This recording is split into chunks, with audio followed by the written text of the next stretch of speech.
Minjani? Minjani. Ipokile. Minga itzela vito na xivongo na la mtshama ka kona. Mimi Susan Mbuwana. Ngitshama kwala Majenzi. Mi nghena kwini kereke? Kwala Life Ministry. Okay, mi nga ya mahlweni mi hi byela vumbhoni bya n'wina? Vumbhoni bya mehe byo sungula hi lebyi. Ndi telaniwa ndi karhi ndi va byela hi xintukulwana. Loko xintukulwana lexiwa ndi ta na xoho hinkwawo nkarhi kwala i xa n'wana wa lasibone ya mina. Loko ni talaniwa ndi fika ni nga khomi munhu languteni.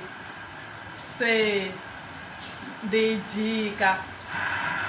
Loko ndi jika ndi ya fika kaya ku ri hi ku loko ndi talaniwa n'wana loyi a vabya a va ya n'wi yisela le titliliniki va va nikini mimirhi ya titliliniki swi nga endli. Se loko swi nga endli hi loko makhwa n'wana a ta a fika ka mehe n'wana i wa vabya a nga swi tivi swa ku se i fanele a maka njhani hi ku i n'wi yisini titliliniki.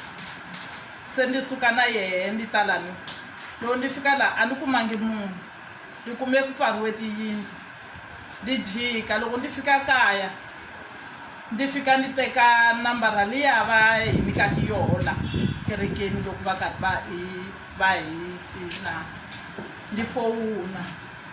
Loko ndi fowuna yi hlamuriwile yi hlamule hi pastor a ku mi le kwini ndi ku ndi kwala kaya na n'wana.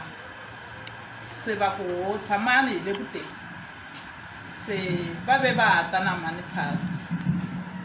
Se loko veni va tini va fike va khongelela n'wana endzhaku ka ku veni va n'wi khongelerile n'wana i kumeke a sungula ku tlanga hi ndlela liya ku ri hi ku a nga tlangi a nga dyi. So mi la ku vona ku after xikhongelo mi vone ku cinca ka swo hinkwaswo?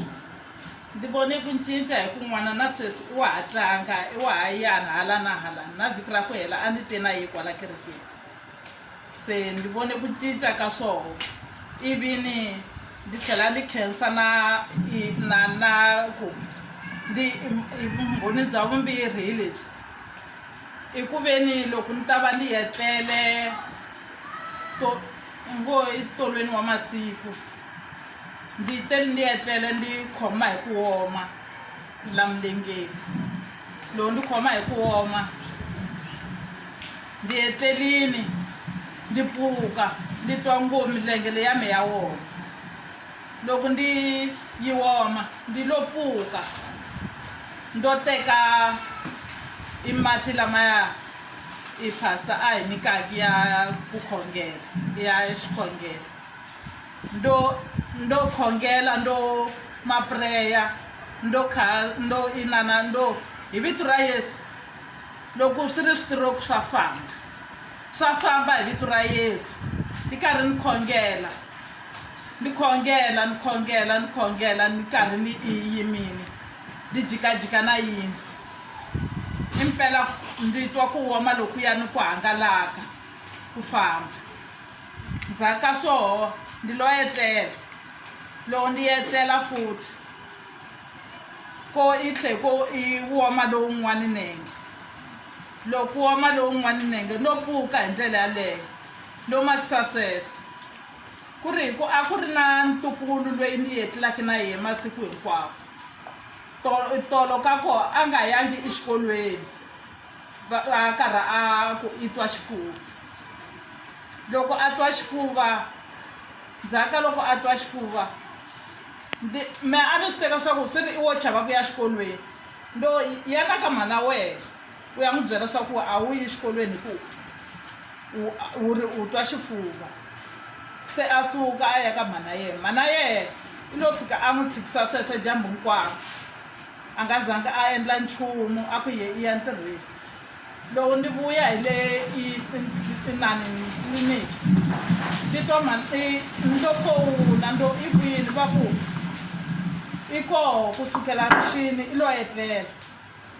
Ndi lo ndlula ndo vuya ndo n'wi byeleni a vuya hale kaya ndi muka na yehe. Loko ndi ya fika le kaya nkarhi lowu ni nga ku nga fika nkarhi wa ku ndi woma ndi lo leti ndi ti prayer ni karhi ni khongela ndo prayer na ye n'wana luya ni n'wi karhi ni n'wi khongelela ni ku loko ri madimoni ma famba swilo hinkwaswo leswi taka emirini wa yena swa famba hi vito ra Yesu impela i yetlelini n'wana loye ku ri ku a nga yeteli a hefemulela henhla ngopfu swinene se a yetlela loko ri xa nampundzu ndi ku ka yena ndi ku wa ya xikolweni na a ku ndzi tselekeleni mati ni ta famba ni ya xikolweni ndzi twa ndzi ri kahle se ni khensa Xikwembu ku ve ni xi ni pfunini na ku ve ni mati lamaya mi nga ma soli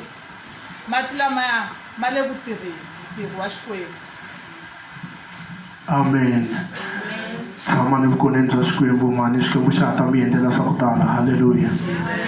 In short kahle leswi a swi humelela henhla ka voho testimony ya masungulo a va nyika hi mhaka ya n'wana loyi a kumeke a hisa miri swinene va ri va ringete tindlela hinkwato kambe u nga endleki nchumu but after prayer u ve a va kahle ya mbirhi ya voho a va biwa hi stroke navusiku but then a va ri na mati ya Light Ministries lama nga mateka va maministara henhla ka milenge ya voho na voho mati lamaya kini ya va pfuna stroke xi vhela xi va xi fambini kasi a ku ri na un'wana na un'wana testimony number 3 a ku ri na un'wana na un'wanyana loyi a biwa hi ti-chest pain na yehe va teka mati lawa ya Light Ministries va maministara ka yehe the next day u ve a va right na yena a kota ku ya xikolweni so a ni ku a hi sipeleni mavoko hi ku Xikwembu a ka ra swin'wana Xikwembu xa karhi xa tirha Xikwembu xa karhi xa yena tshama ni vukoneni bya Xikwembu mhani Xikwembu xa ta mi endlela ku hundza kwalano. Mati lamaya pastor 50 rand leyiwani ri xavani mati lamaya mi pfuna un'wana na un'wana loyi a nga ta twa ku vava. Hallelujah.